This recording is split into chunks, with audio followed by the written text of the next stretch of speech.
Hello, lovely people. Good afternoon. Welcome to the Build a Business Without Social Media Masterclass. What an enticing title that is. I wish I'd seen something like this when I was in the earlier stages of my business because I've been in business for 13 years now, and I've spent a really large amount of that time beating myself up because I think I should be doing more social media. Now, every time I do that and I beat myself up and I put myself under pressure, I sort of take a step back and I go, I seem to be doing okay anyway. And actually, although I'm not normally somebody who throws about big numbers because that's not what business is about for me, and it's not what business is about for most of the clients that I work with either. Most of the people I work with, they're not looking to build a multi seven-figure empire. They're looking to build a lifestyle business that sustains them, pays them well, and allows them to do really good work. But I've done about 2 million in sales in the last 13 years without relying on social media for clients. So it feels like, I've certainly got the credibility to talk about this stuff. So what I'm going to do is I'm going to hop over to my slides and we can get cracking. So, as I said, build a business without social media. Let's jump straight in there. So this is what we are going to be covering today. The overarching theme of this really is not about social media at all. It's about building a business you love to run because this is a core theme and passion behind the work that I do within my membership and with my clients. It's not about is it social media or isn't it social media? Do you work one to one? Do you run a group program? What it really becomes about is how are you designing and building a business that works, is sustainable, and that you are going to love to run for the long term. We are, of course, focused on how you do that with or without social media. So we're going to be looking at the case for using social media in your business and the case against social media. We're going to look at the different ways that you can use social media in your business because it's not just about getting clients. We're going to explore how can you attract clients without using social media. I'm going to share how I grew my own business without using social media to attract clients. We're going to touch only briefly, I think, just because as I was putting these slides together, I was really struggling to see how I was going to fit everything in, how to find your marketing sweet spot. And we're going to look at the foundations that you need to have in place if any marketing is going to work for you. Because for some of you, you might be slogging it out on social media, feeling like it's an absolutely thankless task, but actually you'd struggle with any form of marketing because these foundations are not in place. And it would be remiss of me to do a session like that without talking about those things. And also, I am going to talk about a lot of different concepts here today. For me, this is more than just about whether you use social media or not, because it plays into so many other factors of how you have your business set up and how it's working for you. So, if there are things here that I don't go into as much detail as you would like, or you want me to teach you more in depth, I am going to be making an offer at the end of the content to join me in my Business from the Heart membership. So, few key messages I want to get across right up front. Number one, I am not anti-social media, not by any means. I have lots of clients who do really well growing their business predominantly through social media. I have many friends in the business world who have grown really established six-figure and above businesses using social media as their core marketing strategy. I'm not anti-social media. I just see social media as just another one of the options in our marketing arsenal. And it's one that I personally have. I wouldn't even say I've chosen not to do it. I didn't consciously choose not to. I just never really felt the motivation for it. It never made it to the top of the priority list. And as the years have gone on, I've realized that actually I've done pretty well without it. Social media also is a choice. It's a choice whether you use it for your business. It's also a choice how you use it for your business. Now, very importantly, this session today is still focused on marketing. You do still have to do marketing to have fresh people know that your business exists. So I'm not going to have some magic bullet that means you can sit at home on the sofa and clients are just going to phone you up. That you're still going to have to do something to reach the right people. There's no getting away from that. Certainly not in the early stages of business. Once you're more established, stage 4 of the business from the heart pathway onwards, which I'll talk about, you can reach a point where you don't have to do anything like as much marketing. Some people even do almost none. And then finally, the point that I've already hinted at, which is without solid foundations, none of it works, no matter what marketing you do. So we're going to look at what those foundations are as well. So I hope that all sounds good for you. Before I begin, for those of you who don't know me already, I'm Catherine Watkin. I am the founder of Selling from the Heart. I've spent the last 13 years teaching heart-centered business owners how to get clients without compromising their values. I'm an introvert, I'm highly sensitive, and through the entire time I've had my business, I've struggled with chronic health issues. So this does partly influence the marketing choices that I've made. And I am really passionate. This is really what I'm all about. I am passionate about demystifying what it really takes to create a genuinely successful business. And that is often different to what you might be being told out there. So I'm hoping that quite separate to the social media, you're going to get a few ahas and light bulb moments today. Now, my my focus is helping you create a business you love that is sustainable for the long term. And as I've said, I'd love it if some of you here today decide to come and join me in my membership and get my ongoing support with that. And I'll be talking about that later on. Now, me and social media is a relevant piece. So as I said, I've been running Selling from the Heart for 13 years. Within that time, I have a course, a membership. I've also at times run mentoring and mastermind groups, but I don't have one at the moment. And I also occasionally work with one-to-one clients. And in the past, I used to run regular live events. As I said earlier, in that 13 years, I've done just over 2 million in sales. That's actually quite an achievement to do that consistently for 13 years.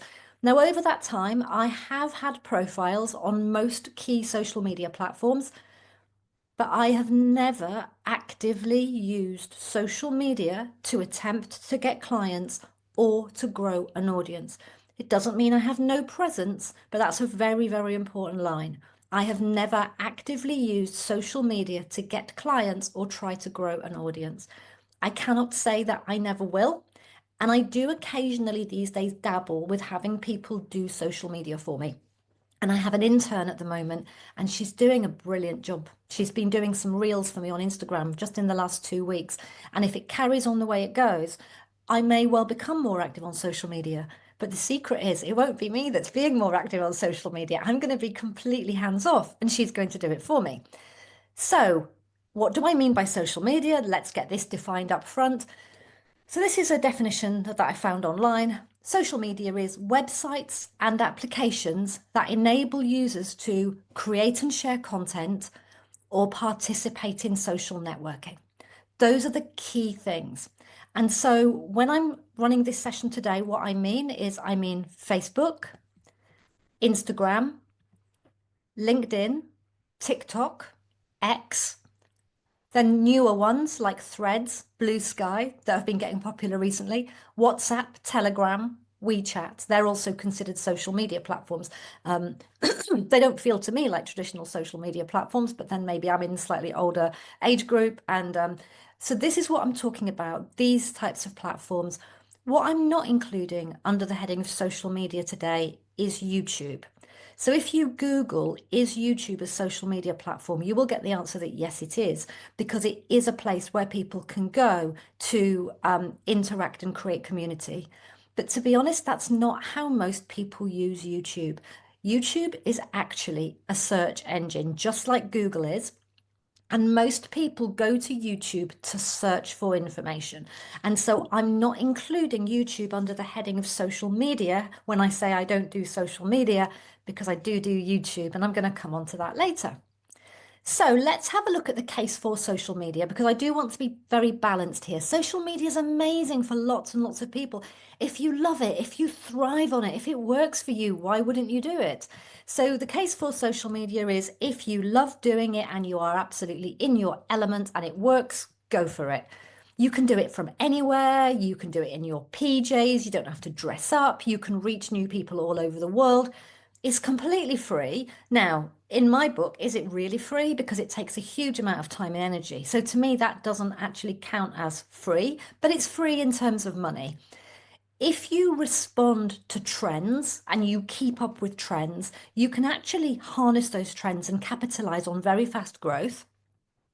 And one of the things I do like about social media is it helps to amplify what you're doing elsewhere. So you might be doing other non-social media activity as your core marketing strategy, but social media helps you to keep in touch with those people and nurture them. Now, the other thing about social media that is a plus is not everyone who's interested in what you do will join your email list. Now, I've grown my business as an email marketing based business from the very beginning. Now, what this means is because I don't do as much social media, I lose the opportunity to stay in contact with the people who decide not to get on my mailing list. So these are the cases for social media. But do you really need social media to survive and even thrive in business? Well, maybe not. Let's look at the case against. So here's the case against social media. Now, I am a little biased. You know, we have to see this through the clear lens, which is I'm the person running the masterclass on how to build a business without social media. I'm clearly biased. I had one slide on the case for. I think I've got three or four on the case against. I just couldn't help myself. So the case against, for many people in my own client community, there is this feeling of endlessly churning out content, struggling to know what to say, feeling disconnected in the end from the people you want to help. It can feel really thankless. It can feel like shouting out into the void. It's very slow at the beginning. If you're in the early stages of business, it's so slow. And it takes so long to see results of your efforts that it's hard to stay motivated. Because you're doing social media, you're then inevitably spending more time on social media than if you were not using it for your business. So then you see more stuff on your feed. You see what other people are doing. They all seem to be doing better than you are. There are people every day telling you that thing you're trying to do is never going to work. Come and buy my course instead. And it creates these feelings of inadequacy. And it makes it really hard to stay focused and in your own lane. And Helen's made a really good point here, which is social media is less easy for most of us introverts. Exactly. And I think I've got that on a slide here somewhere, which is many of us, we are more programmed to respond. We're happy when we're in teaching mode, and we're happy when we're responding to the needs of someone in front of us or the question of someone in front of us, but we're not as good at instigating from scratch. And this is definitely true for me, and it's definitely one of the reasons why I haven't taken to social media myself. Now, there's also an energy impact here. The way the algorithms work these days means that relatively few followers actually see your posts. I was at a mastermind meeting. There was a guest speaker there who works at Instagram. She actually works for Instagram. And she said that less than 10% of your followers will see anything you post. So this is why you end up having to post a lot if you want people to see things. It's very fast changing. You need to keep up with trends and you need to be willing to react. So when Reels took off, you needed to jump on Reels. Now all the social media platforms are leaning towards video. And if you're not doing much video, your static posts are not going to get many views. Like video is ruling the roost now, and even LinkedIn is starting to make a change in that direction. So if you're not someone who's able to or wants to constantly keep up with the trends in social media, then that can be difficult too. Like all the marketing things that I do, none of them have trends or algorithms. Basically, the principles of the marketing I do hasn't changed in 13 years. Algorithms favor video, and it's harder for personality types who prefer to respond than instigate. So like us introverts, more highly sensitive people. And the big reason why I don't love social media is it is so fleeting. You do all that work. I did do a few social media posts this week on my profile in the lead up to this masterclass, ironically. And honestly, it takes me so long. I write the post, I find the right image, I post it. Honestly, all that work, and within a day, it's gone. Like it's gone off down people's feed. No one's going to see it again after like a couple of days. So you do all that work and you post it and it's gone forever.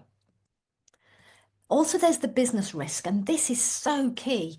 When you're building your business on social media, you're building your business on a platform that you do not own. Your account can be closed down at any time. It happens to people all the time, and very often they don't get that account back. You can be hacked. You can lose all of your followers and all of your work overnight. Changes to algorithms and policies can affect your business overnight. So in 2022, Instagram and Facebook both made a change where they started favoring showing you content to people who do not follow you. So in theory, that's great. They're showing more content to people who don't already follow you. Fantastic. You're reaching more people. But the problem was that to balance that, they stopped showing so much content to the people who do already follow you. So it made it harder and harder to reach the people who already follow you with your message. And, this can affect your business. When they make these changes, your business can be affected overnight by something outside of your control, and you increasingly have to pay to be seen. The other question with all of this to ask is social media actually effective for your stage of business right now? Now, within my Business from the Heart membership, the membership is built around a pathway called the Business from the Heart pathway. And within it, I've identified 5 stages of business that are the typical trajectory that a new business owner goes through up to being established. And these, I'm just going to briefly introduce you to these stages because they're relevant. Stage 1, talents into money. The aim of stage 1 is all about getting going. It's all about enrolling your first few paying clients. So it's about learning how to communicate what you do, learning how to have an effective sales conversation, creating an offer that your ideal client wants to buy, developing a customer journey, a clear customer journey. Stage 2 then is once you've enrolled those first few paying clients, you're now ready to start building your online presence that's going to support your future growth. So stage 2 is all about getting your online presence in place. You do not need an online presence to get your first few paying clients in stage 1.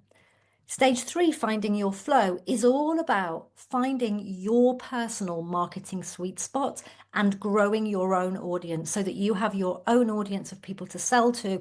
And that's when things start to get easy, when you start to be able to hit your monthly financial targets consistently, month in, month out. You then move on to stage 4, which is called It's Working. And in stage 4, your business now is established. You've got offers that your people want to buy. You've found your sweet spot marketing, so you know how to reach them, you know how to sell to them, you know that you deliver well and people are happy with what you do. And now you're ready to create the long-term vision that you've gone into business in the first place because you wanted to create, whatever that might be for you. And then stage 5 is where I'm at. And it's stage 5. A lot of the clients I work with, I'm not really that interested in going to stage 5, but stage 5 is about creating a business that is fully leverageable. It's about a business that you have team and you have systems and you have processes.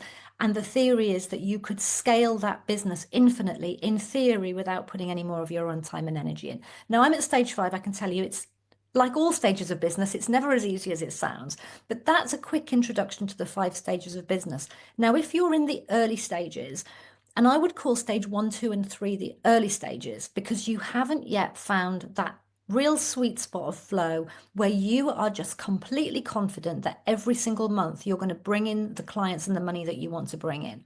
And if you're in those early stages, social media may not be the best use of your time if you want to get clients quickly.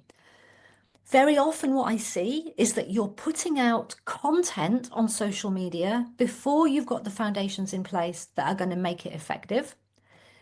Also, very often what you're doing is you're creating a lot of content. Now, some of you are going to relate to this.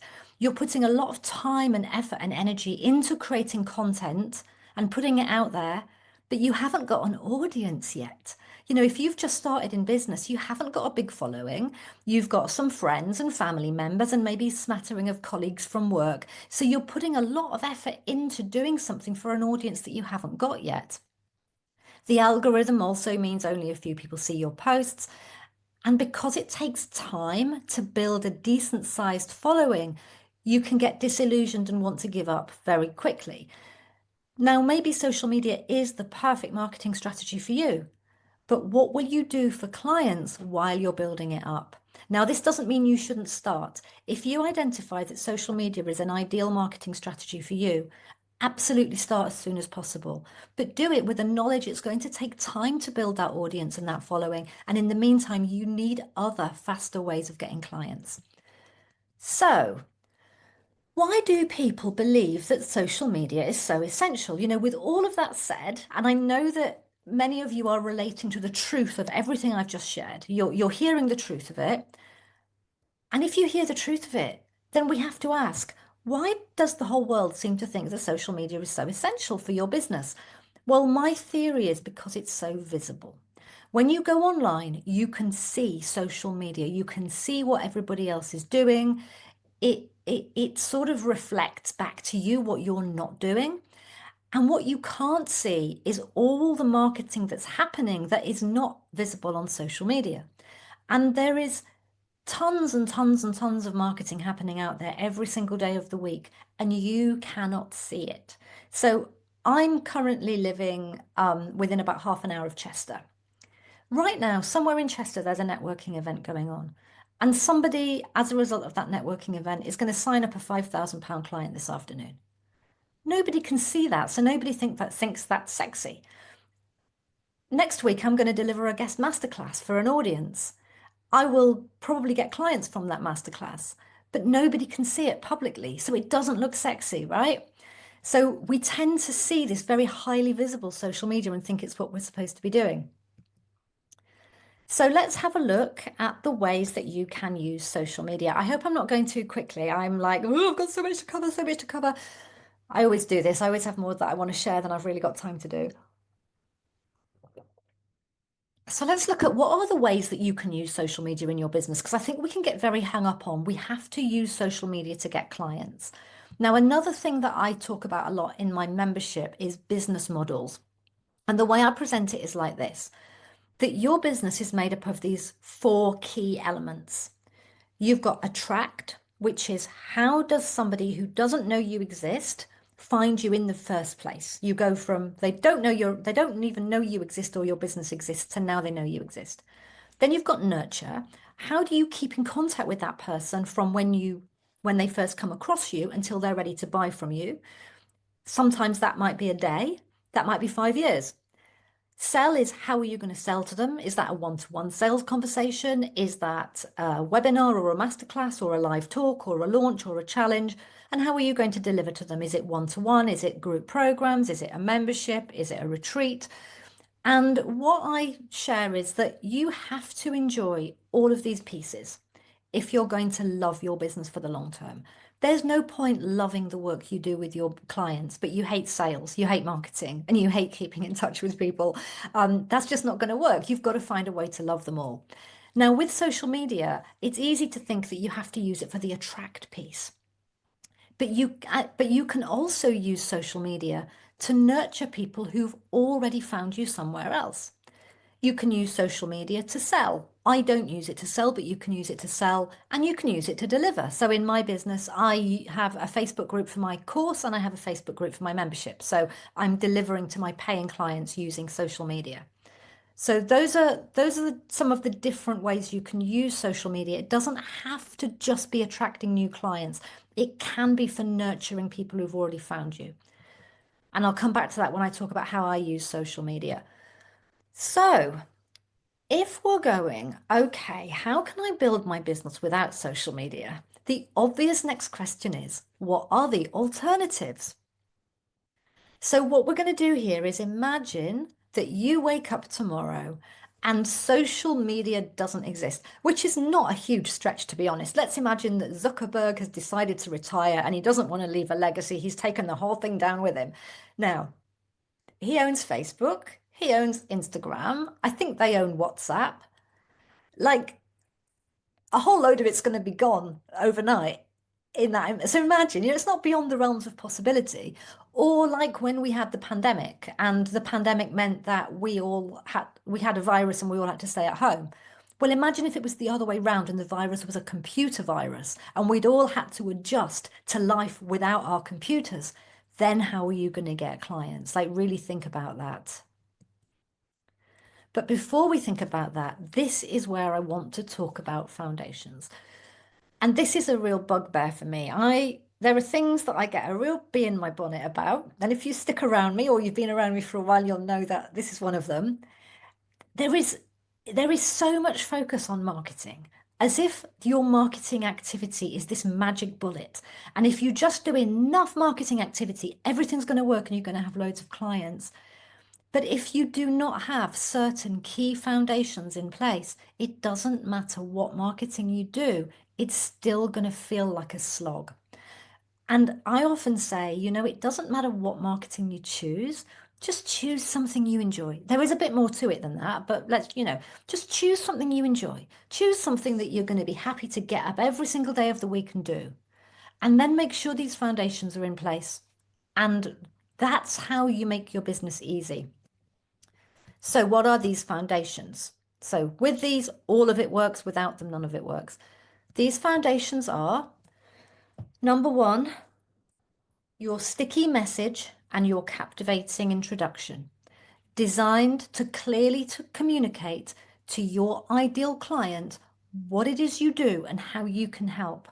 If you do not have this and it's not clear and compelling, and if you just sound woolly or generic or just like everybody else who does what you do, then it doesn't really matter how much marketing activity you do. Nobody's going to stick. That's why I call it a sticky message, because it came from an analogy of it being like Velcro.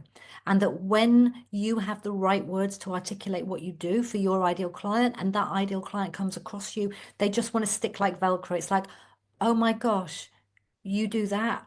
I really think you could help me. And they might not tell you that immediately, but they're interested, they're curious, they want to know more. You also need an offer that you know your client wants to buy. So you can do all the marketing and all the sales in the world, but if your client ultimately doesn't want to buy the thing that you want to sell them, you are not going to have a business. You need a clear next step.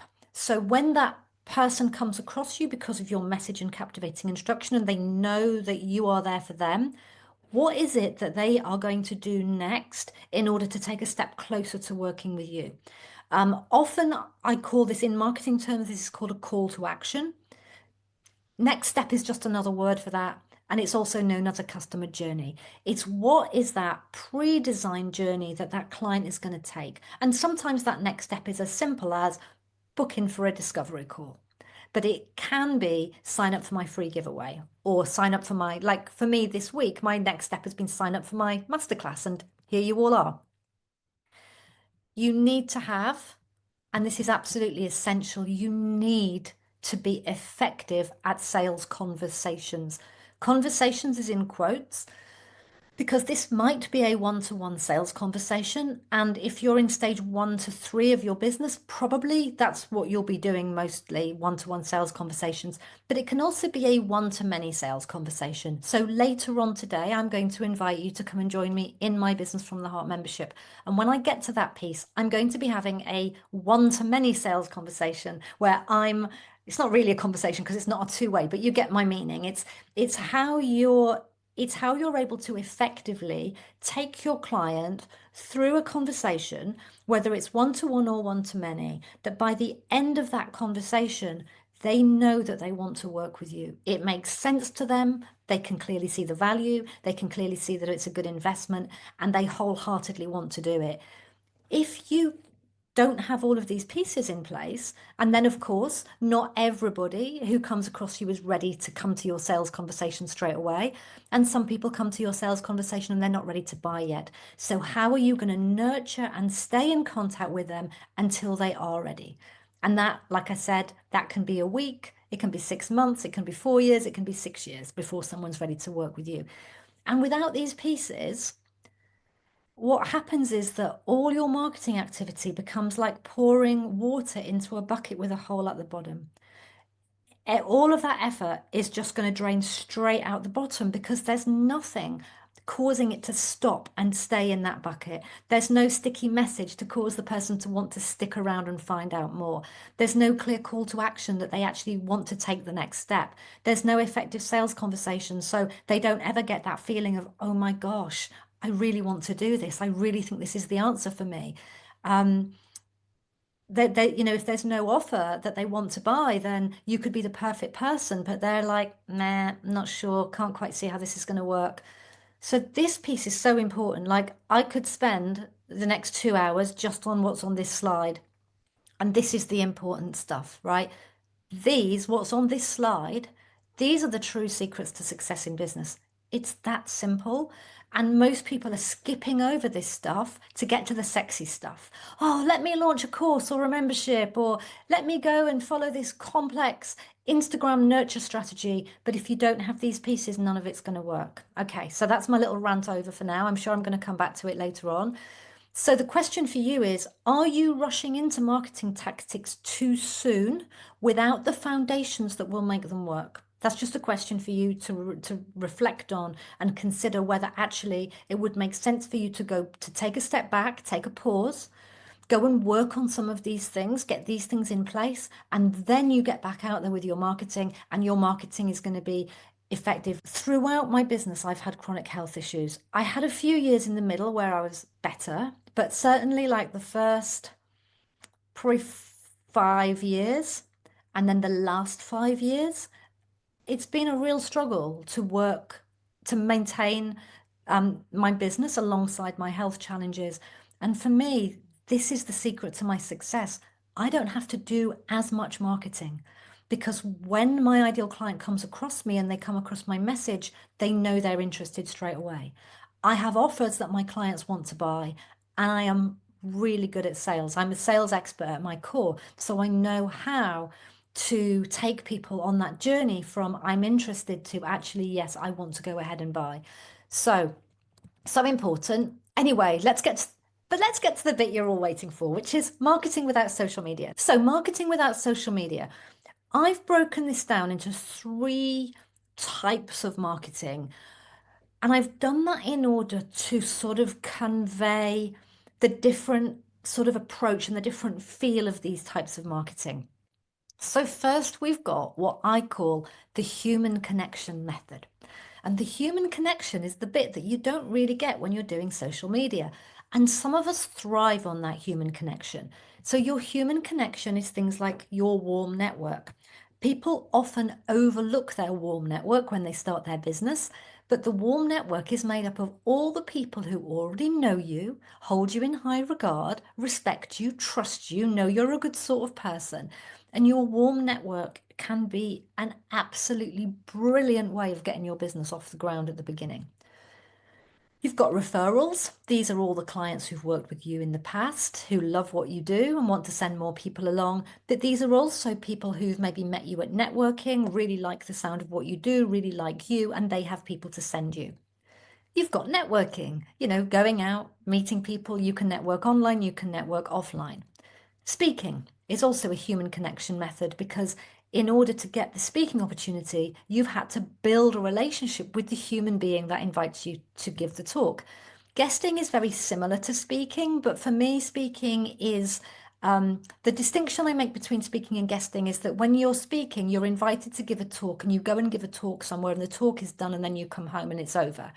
With guesting, this is where you actually go and do a guest something for somebody, and typically it sticks around. So if I do a guest masterclass inside somebody else's membership, that might stay there for years. Similarly, if I write a guest blog post, that will stay around for years. And also partnerships and collaborations. All of this is marketing that is based first and foremost on building one-to-one relationships with other human beings. And for some of us, this is where we thrive. This is me. This is the stuff that's easy for me.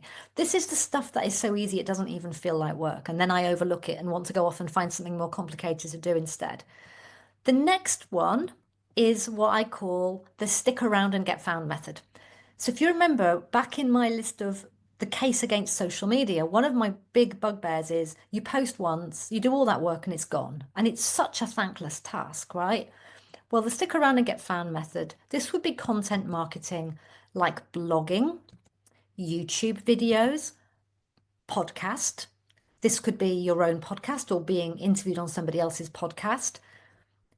Search engine optimization, which is what helps people, it's what helps you get found. So you create your blog, your YouTube video, you put it up on the internet, and people will find it for years and years and years to come. It's never going anywhere. It's staying around forever.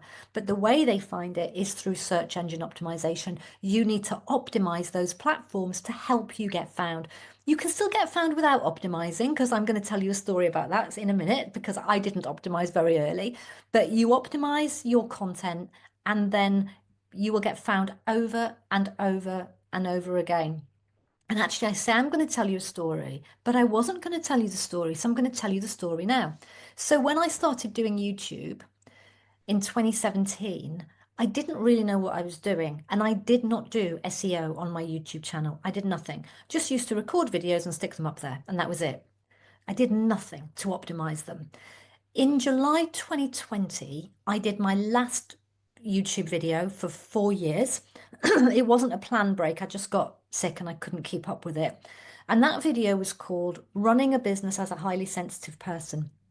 Now, it's 5 years now since I created that video. It was not optimized to get found.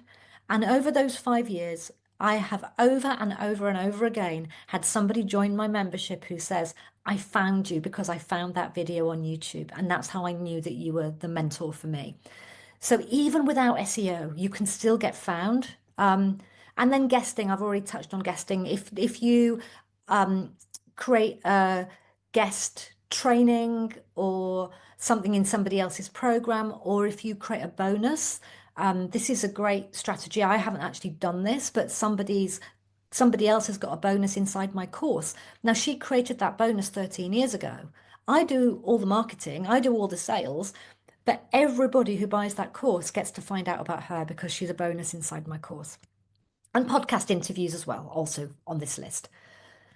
Then you've got the pay to reach method, which is a more advanced strategy. This tends to be more of a stage 4 on my pathway strategy because you need to be at a certain level to have the budget in order to be able to invest in paying to reach people. This would be things like paid PR and media. You can do your own PR for free yourself, but most often people tend to pay for it.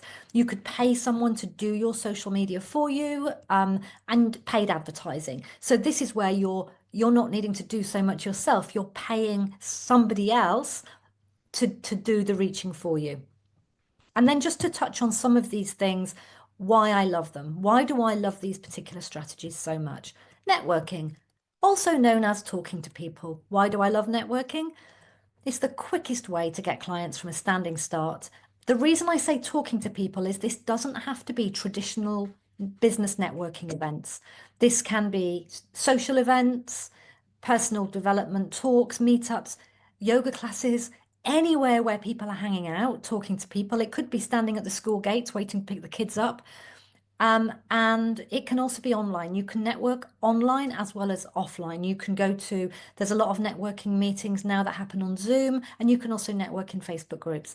But networking, really talking to people face to face, either online or offline, it's without any doubt at all, it is the quickest way to get clients from a standing start.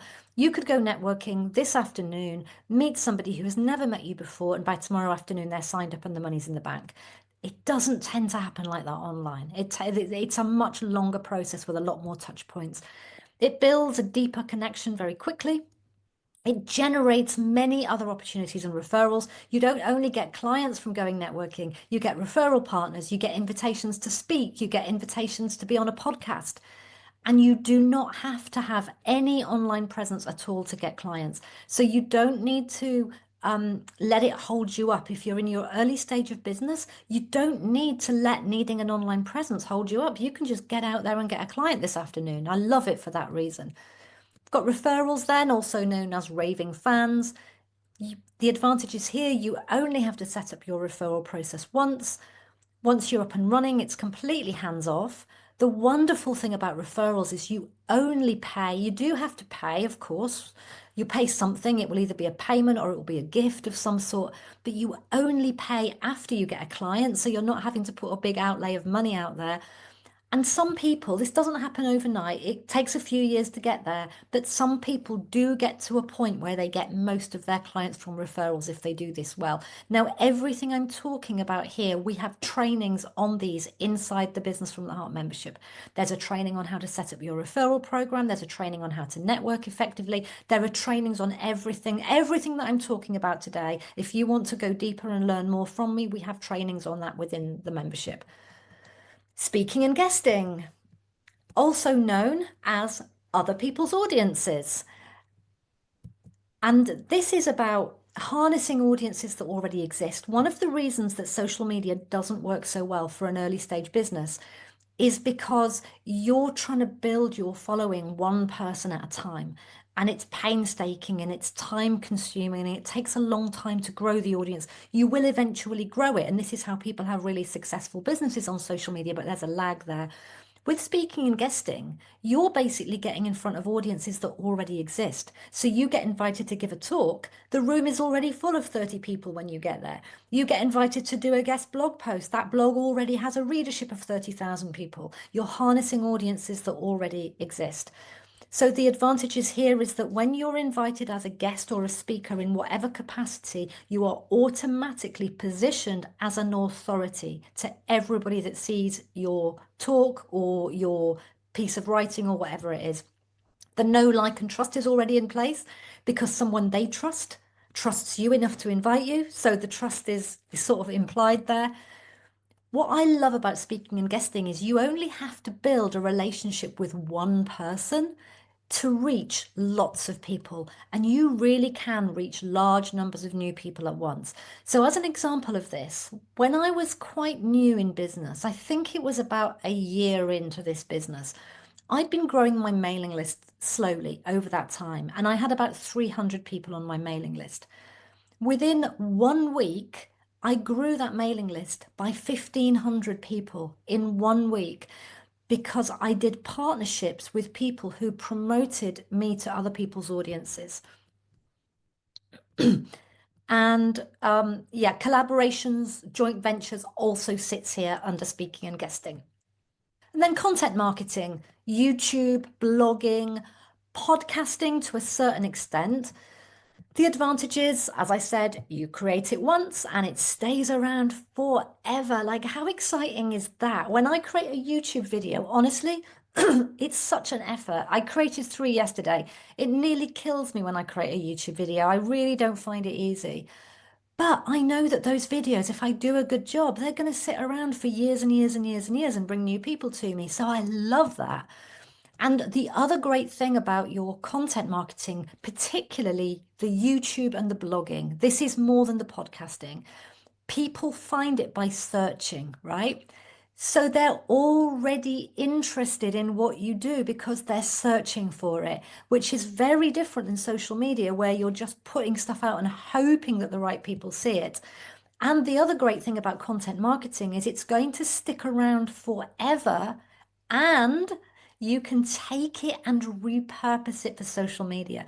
So for many, many, many years, all I did was I would do a video, I would either do a blog or a video, and then we would grab the blog or the video and we'd share it on all the social media platforms. I did literally nothing else on social media for years. Just whatever I was doing, just bash it out there.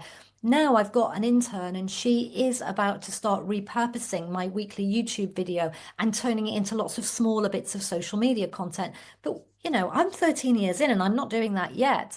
It was enough to just repurpose and share it out on social media. And as I said, this works best for YouTubes and blogs.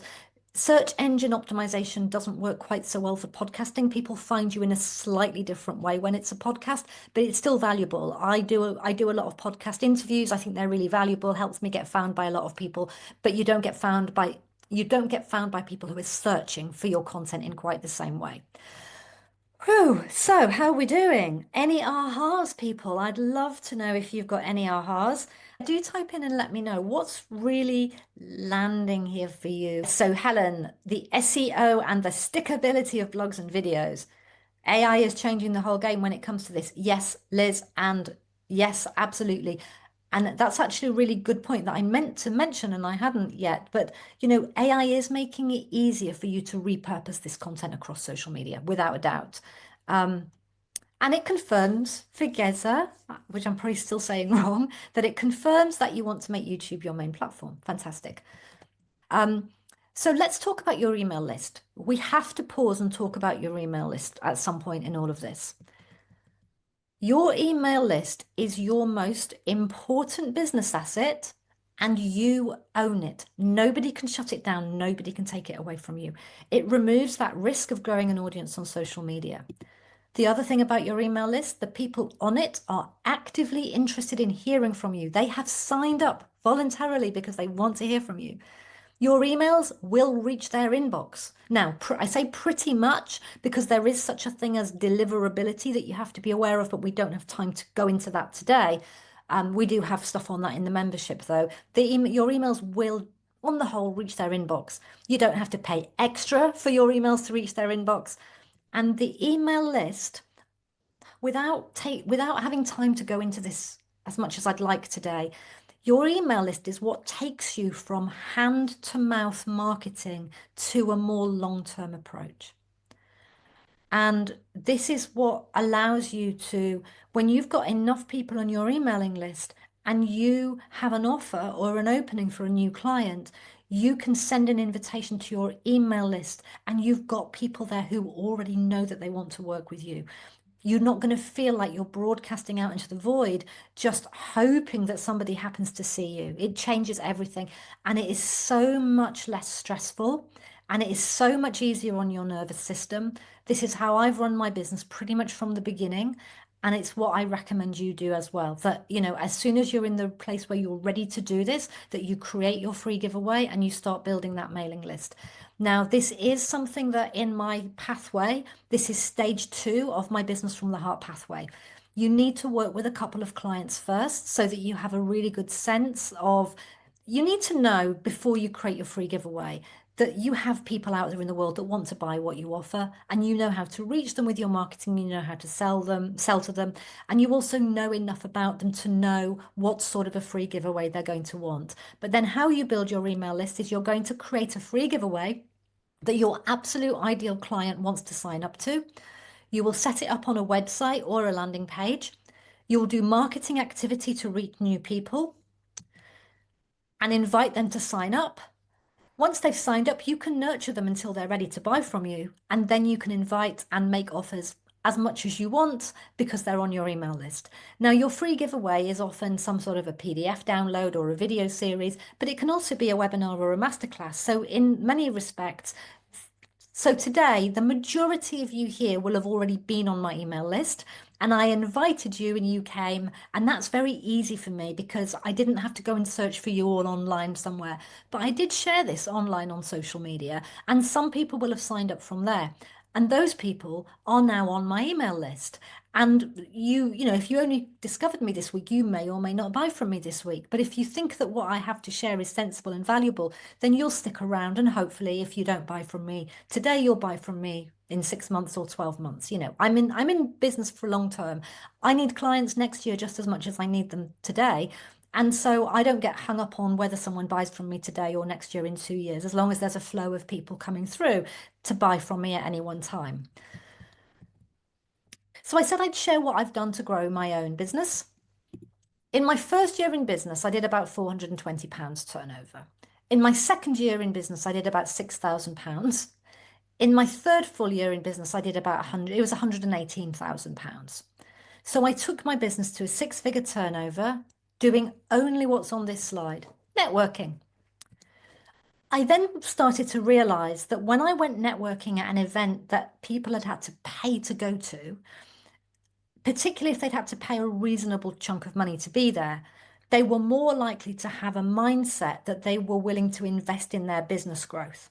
And the same will go for any of you. Your clients, if they've paid to be at an event, they're more likely to have a mindset that they will pay for whatever it is you offer.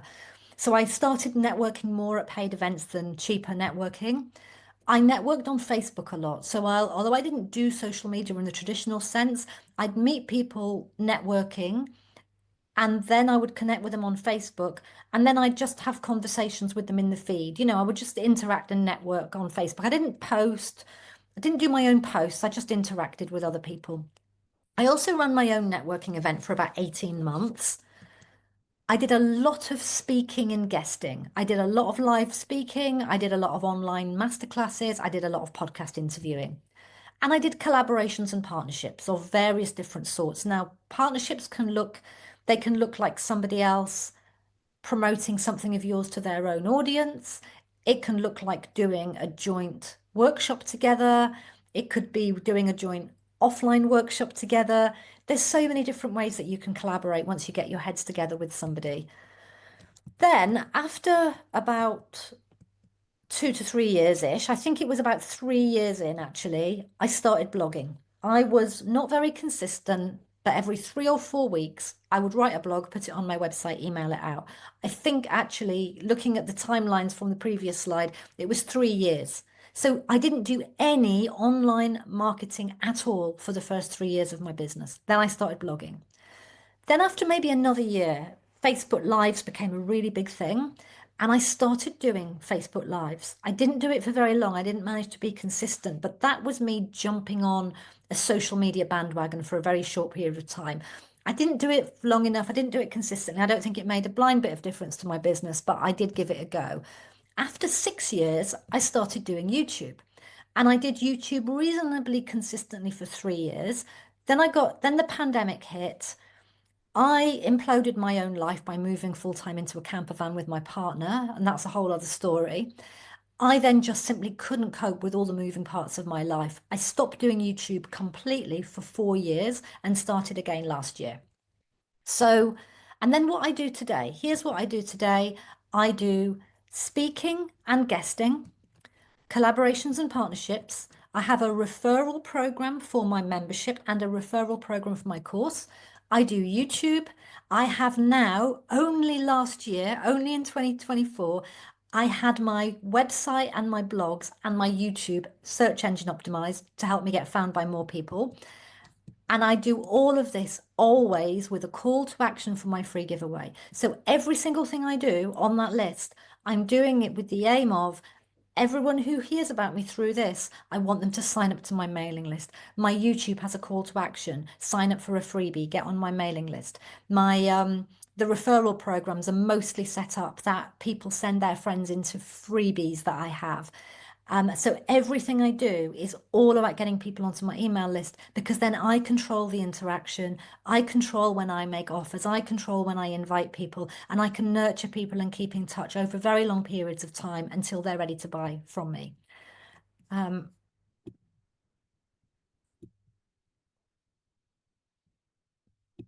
So Evgenia asked, how did you generate speaking and guesting opportunities in the first 2 years without a social media presence?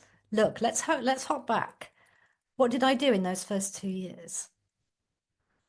Number one, I went networking. Number two, I went networking at paid events. Number three, I went networking on Facebook. I was building relationships. So I had a social media presence. I had a profile. I'm coming to this actually. How I do use social media. So, looking at this business model again, here's how I have always used social media. I've always had profiles on the key social media platforms. Always. I've had a profile on Facebook, Instagram, even for years before anything was posted. I think I've got one on TikTok at the moment. Someone set one up for me. I had a profile on LinkedIn, and I had one on what was Twitter for many years, probably is still there for all I know. So I had a presence, I had a profile. I did not ever and still have never used social media with the intention of attracting new clients to my business. But what I have done is I've used it to nurture people who've already found me. So if I went networking, to answer Evgenia's question, if I went networking to an event and I met somebody that could be useful for my business, I would come home, connect with them on Facebook. You might choose to do this on LinkedIn these days. Now, LinkedIn has got much more presence now than it did when I was in my early days. I'd come home, I'd connect with them on Facebook. So now we were Facebook friends. I would then see things that they posted, and I would then comment and interact and have conversations with people on Facebook. So I used Facebook for like networking and nurturing relationships. And then I posted my YouTube videos, and my blogs also got posted onto social media. So some people were seeing the blogs on social media. Does that make sense? It's a very different way of you than trying to use it to get clients. I was getting clients through, I was drawing new people into my world through all those other things. And then I was just using social media in the most lazy, casual way. It was more like, oh, well, I've done a video. Or we may as well stick it on social media. That's what I used to say. I had an assistant and I used to say, oh, can you go and splash it about social media a bit for me? And she would just go, and there was no thought. There was no trying to engage. There was no, it was just very much, oh, I've created this thing. We may as well go and stick it on social media and put the call to action on there. So I generated speaking engagements and guest opportunities through building relationships with real live humans in the real live world. And it is still what I do today. Now, some of those humans I met offline, and some of those humans I met online. But the deeper, more impactful relationships were always with people that I at least met offline at some point. Even if I first came across them online, that it would only be through meeting them offline, or sometimes just having Zoom meetings and Zoom conversations with people and building relationships out from there. So, big question that I know is at the forefront of a lot of your minds is, yeah, but Catherine, wouldn't you be more successful if you were more active on social media? Well, do you know what the answer to that is? The answer is yes, of course. Of course, if I'd been more active on social media, in addition to all the other things, I would be more successful. Every time we add a new marketing channel, we're going to reach more people and we're going to be more successful. But I'm just one person. I'm an introvert. I'm highly sensitive. I have a long-term chronic health condition. I cannot do all the things. And the one thing I don't want to be doing is the thing that for me feels like the thing I least want to do. I want to do the stuff that feels easy and in flow for me. And if I can't do all the thing that's going to give is the thing that is effortful and makes my heart sink a bit and I don't really fully believe in. Um, but do I have any regrets about not doing social media? Let me tell you what I do regret. I regret that I did not optimize my website for search engine from the very, very beginning because I blogged for nearly 10 years without any SEO. I regret that I didn't start YouTube sooner. I didn't start it till I was like 6 years in. And I very much regret that I dropped it completely for 4 years, but I have to forgive myself for that because that's what happens when life happens. I also regret not putting more effort and money into making paid advertising work once I reached stage 4 of the pathway. I did a number of times, always lost money on it. Do I regret that I didn't do social media? I regret those things more, right?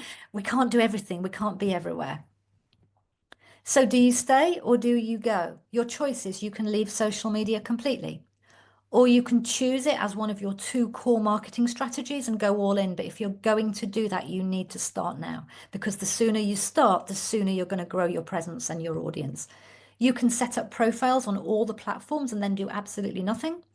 You could set up profiles and share repurposed content and promotions only. You could have it done for you. Now, if you leave completely, it's very, very tempting, I have to say. Oh, the liberation. You could get off the treadmill of posting and engaging. Imagine using all that freed up time for marketing that's going to actually give you better results. Or you could do what I do because there are benefits to having a social media presence. So you could have a presence, but don't try to use it actively to attract clients. You can use it to stay front of mind with people who found you elsewhere. It does add some credibility for non-social media opportunities because sometimes people will go and quickly check you out on social media, and you can use it to build and nurture relationships. You can network in groups, you can network on the feed, and you can network in the DMs. And you can do all of that without posting and engaging every day. I promise, because this is what I do. So, how to find your marketing sweet spot? I already was planning not to spend as much time on this, but any of you who decide to join the membership, we can go into this in more detail in there. But when it comes to how you find your marketing sweet spot, just remember there is no one right way to reach your ideal clients. There is just the way that works for you beautifully. And this is why stage 3 of the Business from the Heart pathway is all about finding that marketing sweet spot that you know that you're going to be able to rely on for the whole history of your business. But things to consider are, what stage of business are you at? Because some marketing activity is more effective in the early stages and some of it is more effective in the later stages. And if you do advanced stuff too early, you will struggle. And there are things you'll do to get your business going that you won't do anymore later on in your business. Like you'll notice that on my slide, what do I do now? I don't go networking anymore. I can't remember the last time I went networking. But I grew and established my business by going out and meeting people. So things do change depending on your stage of business. What will you enjoy doing? Who is your ideal client? How can you reach them? Where are they hanging out? Where are you located? You know, if you live on some tiny island in the Outer Hebrides somewhere, it might not work for you to go networking to get your clients. You'll have no choice but to do it all online. What's your budget? Can you invest in help? Can you invest in advertising? And also, this is something we go into in more detail in the membership, which is what's your energy profile? And I am going to do this so super high level. I know I'm not doing justice to it now, but do you have more of a creative energy? Or do you have more of a people energy where you thrive on connecting and collaborating with other people? Do you have more of a detail energy where you're very comfortable in the detail at your computer? You don't need as much people contact. Are you more of a systems energy person where you can turn your marketing into a process and take the emotion out of it? If you've got a lot of people energy, you won't be able to take the emotion out of things. It'll be going against your nature. But for people with systems energy, they can very easily turn their social media into just a process and just be very like emotion free about it. So, key takeaways: how you use social media is a choice. You do not have to use it to attract new people. Just because social media is the most visible strategy and you can see it happening every day does not mean it is the most effective. It doesn't even mean it's working for the people that are visible, and it doesn't automatically mean it's going to be great for you. And without the foundations to make it work, any marketing that you do is going to feel like a slog. So, your marketing foundations: your sticky message and your captivating introduction, your clear next step in your customer journey that your client knows they can take, the offer that your ideal client wants to buy, knowing how to have an effective sales conversation, and ways for you to nurture and stay in touch with your ideal clients. How to know what is the right next step for you. So within the membership, as I said, we've got the Business from the Heart pathway, and it actually has clear milestones. Now, it's not prescriptive, and everybody will go through it at a different pace, and people won't necessarily go through it in exactly that order, but it's a typical trajectory, and it gives you this indication of what milestones to tick off in what order in order to build a genuinely sustainable business that's going to support you for the long term. And I, of course, would love to be someone who supports you to do that, to create the sustainable business that you can love for many years to come. And in order to do that, then I want to take the opportunity now to just tell you a little bit about the Business from the Heart membership so you get a sense of whether this would be a really good business home for you or not, and whether you'd like to have my input into your business, into your decisions, into your strategy, help you make the right tweaks on an ongoing basis. So if you are someone who feels that everything I've just said makes absolute sense, and you know that you would like more support with all of this, and also if you are somebody who has more of that people energy, business can feel quite emotional for you, you can easily lack motivation at times, being part of a supportive community can make all the difference, because isolation can be like kryptonite for a lot of us in business. And it's certainly, in my case, that's certainly the case. So I'm going to share with you now what's included. I do have a special offer, and there's an extra special offer for those of you that are here right now. So it might be worth you hanging on for that. There's no pressure to join today. I am going to give you a window of a few days to decide. But for those of you that are here, I've got a little extra something because I always like to do that. So the membership itself, it's been designed around 3 pillars: education and training. So that's the business from the heart pathway, the vision and planning process to help you set your vision and create your plan. And there's a library of trainings and masterclasses to support it. And there's a marketing vault with marketing training on all the different marketing approaches, including social media. Clearly, I'm not an expert in it myself, but if it is for you, then we bring in experts to teach you the social media. There's mentoring and advice. This is from me personally. We have a monthly mentoring call where you can get personalized, tailored advice from me personally. We have a hot seat once a month where you can apply to have a 20 to 30-minute hot seat with me. And we have a Facebook group that I drop into nearly every day. Then we've got the community, which is the magic, really. It's the glue that holds it all together. We've got the supportive Facebook group. We have monthly member meetups. We've got accountability pods, and we also have a monthly co-working day. All of this is supported by the training library. We've also got accountability pods, so you can work in these small pods to keep each other accountable and on track. We've got tech support inside the membership, and we've got LinkedIn support inside the membership. So we've got a tech specialist and a LinkedIn specialist who provide trainings and support with those platforms. The monthly schedule is that every month we have a mentoring Q&A call with me, a hot seat session with me, an expert training, sometimes with me, or if I'm not an expert in that subject matter, we bring somebody in. This month, we've actually got a session on how to get booked for speaking gigs, even if you're brand new to speaking. And every month we have a member meetup, and twice a year we actually do our meetup in person in London.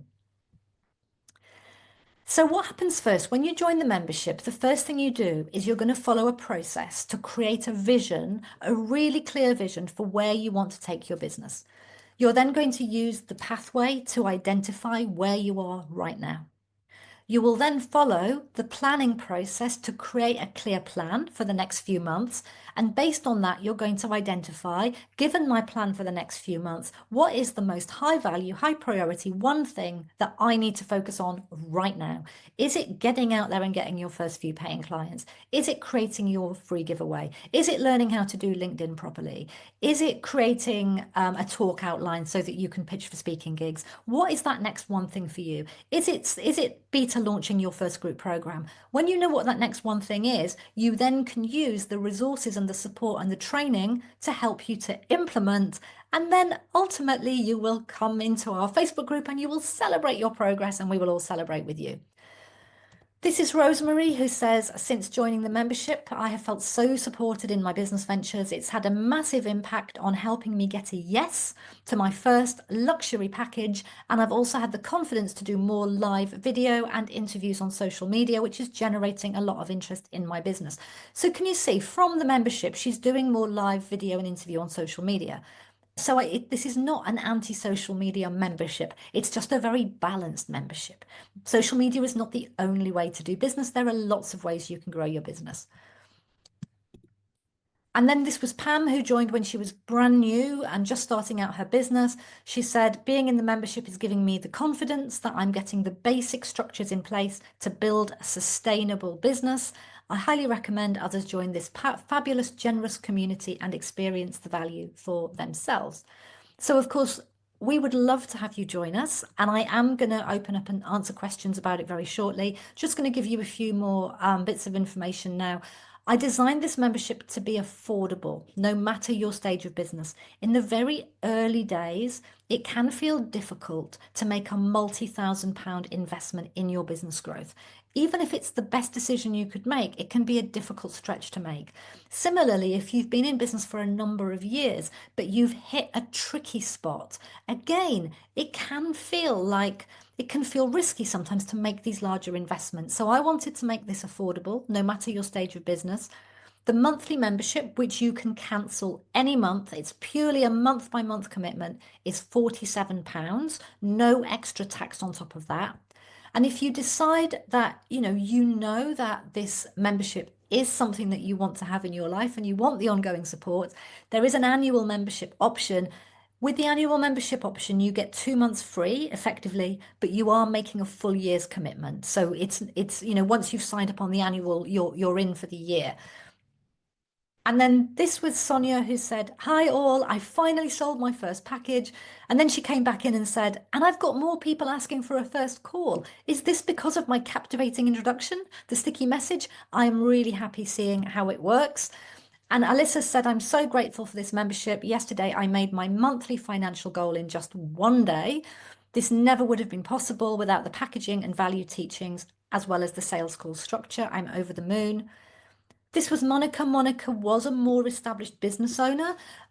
So in her case, she said, "After one hot seat, I launched my membership and made 10 times my membership fee with just the founder launch." And then this is Helen, also a more established business, who said, "Thanks to one small tweak to what I was doing, I brought in an extra £6,000 a few days later." So whether you're brand new to business and getting started, or you're already established but not quite sure why something isn't working as well as it could be, I can usually see, it's like my superpower. I can usually see what's not working and I can suggest a little tweak like that. There is a guarantee if for whatever reason you join and you think it's not for you, it doesn't matter what the reason is, as long as you let us know by the end of 30 days, we will refund you in full. Whether it's your monthly fee or your annual fee, you've got that first 30 days to decide if it's for you. After that, if you're on monthly, you can cancel any time. If you're on annual, you are committed for the year. So what happens next? If you are joining now, you will get your login to the Members Hub immediately. You can get in, you can get started straight away. You can start watching the vision and planning process that's built into the membership journey. It's a half an hour, takes half an hour a day for 6 days, and it will help you create your vision, get clear on your priorities, figure out your core marketing approaches, decide what sales strategy you need to focus on, start to get an idea about your future business model, all of these pieces. I would encourage you to read the welcome pack to get oriented. We find that people who skip the welcome pack often feel an element of confusion about how the membership works and how to make the most of it. I've also got this other testimonial here, which I think is very important because people often get a sense that my membership is for women only. It is not. We also have men and we have non-binary people in the membership. It's not gender-based, it's values-based. So if it feels like it's a good value fit for you, then we love to have you. Colin's a founder member. He's been with us for 7 years now, I think. We've got lots of members who've been in the membership for 6, 7, 8 years. So, we're obviously doing something right. And this is Cheryl. I just want to read this one out and then I'll come and answer any questions. She sent me an email. Now, this email came in 18 months after she joined the membership. This was not an overnight success. I can't promise you an overnight success. But she said, "I just wanted to tell you that last month I had my first 5K month since leaving my job. And this month I've nearly doubled it." So this was 18 months after joining. She said, "Your pathway and your championing of having just one thing has really, really helped. Over the past 18 months, there have been times when I felt I was shouting in a dark room, unable to tell if there was anyone listening, but I trusted your path. It gave me a sense of the order I should do things in without being too prescriptive. I kept putting one more piece in place month by month, and now the clients are coming steadily, and I have a very clear plan of what the next few years might look like." I'm not one of these mentors who's going to promise you a 10K month in 3 months. I'm not even going to promise you a 10K month in 18 months because I can't even promise that you will achieve what Cheryl did. But what I can promise you is I will teach you every single thing that I taught Cheryl, and you can implement every single step that Cheryl implemented. And there's absolutely no reason why you can't achieve the same result because lots and lots of our members have done. So I hope that's inspiring for you. And I'm going to stop sharing my screen there because I can take a deep breath and I can come and talk to all of you. For today, I'm not going to bring anybody on to speak, but inside the membership, when I do these group calls, you do come on and speak. If you have a question for me within the membership, I always unmute you. I always chat to you. So I'm getting to know you all the time. And Evgenia saying, as a current member, it's well worth it. Sign up, you won't regret it. Thank you, Evgenia. And Winifred says, I will need to come back into the membership. It will be lovely to have you to get help redesigning my website and putting logo in place and the structures you've talked about. Well, actually, Winifred, if I say so myself, I did a really brilliant training a few months ago called Websites That Work. I think it was a year ago. And we've got a really thorough training on how to design a website that is designed with a built-in customer journey. So if you're redesigning your website, joining the membership, and even if all you do is join and watch that one training, it will be well worth your membership to get those really important elements of your website. If you are joining, I really look forward to getting to know you. If you're signing up today, you'll receive your logins, and you'll also receive emails that orient you into the membership and tell you what to do first. So you'll have read the welcome pack and then go into the new member start here area. And in the new member start here area, you'll be able to watch a video, like a tour of the inside of the members area that shows you where things are. And the membership sort of happens in three places. So um, you've got like your online resources in a members area. All the session recordings go up there. We've got the marketing vault, all the trainings that belong to the different stages of the pathway. All of those you can log in and get inside of the members area. Then we have the Facebook group, and this is a place where you can come and get support day by day. So you don't have to be waiting for the next mentoring call if you want help with something. And then we have the live calls, and they happen on Zoom. And that's the mentoring Q&A call, which is the call where you get to come and speak to me personally, and I can give you that input. You have the hot seats. We hot seat 3 people every month. And again, that's me. The expert training, which I usually host, but I'm not always the expert, depending what the topic is. And then the member meeting, and that's hosted by Angie, our membership manager, which is connecting, networking for our members. That's where you get to hang out and meet each other. If anybody has any questions, like maybe you've got a question and you didn't feel like you wanted to type it in, that's absolutely fine. You can send me an email to info@catherinewatkin.com. And like I said, we've also got that training coming up this month on how to get booked for speaking, even when you're brand new. And if you're at a place where you're not speaking yet, we also have a training on selling from presentations, which teaches you how to design your talk, and come up with your talk title and brief description. So you've got everything you need there, like the training, Lavelda's training. It doesn't even matter if you haven't got your talk designed yet, because you don't really need to design the talk till you've got booked to speak. You really just need to know what your talk topic is, enough that you can, talk about it to people and say, oh, I have a talk on X. And of course, speaking is such a great way to get clients because you didn't have to do all the marketing to fill the room. That's the beauty of speaking. Somebody else has done the marketing and built the community and filled the room for you. Whether that's an online room or an offline room, all you had to do is turn up and present to that room. So it's a really brilliant way of growing your business. But that's why your free giveaway is so essential, because you might go and give a talk, might be online, might be offline. You might give a talk to 30 people or 100 people or 12 people, but they're not all going to become clients that day. Some of them will if you do it well, but they won't all. The majority won't. So you need that free giveaway so that you've got a way to get people onto your mailing list so that you can keep in contact with them until the time that they are ready to go ahead and buy from you. And, in some cases, the fastest that's ever happened for me is a day, went networking, and the next day somebody had signed up to join. I was running a mastermind level program at the time, went networking one morning. By the next afternoon, the lady I met networking had signed up for a £6,000 program with me. That's fast. I have people who join the membership or my course who say, I've been following you for 6 years. I should have done this years ago, but I'm here now. And I need to be here and present and available and reminding people that I'm out here for however long it takes between them coming across me and deciding that they actually want to do some work with me. And yeah, and there's so much more that I could say there. But getting the support with what you don't know in business is so valuable. We just do not know what we don't know at the beginning. I didn't know what I didn't know at the beginning, and I floundered for far too long before I really got going.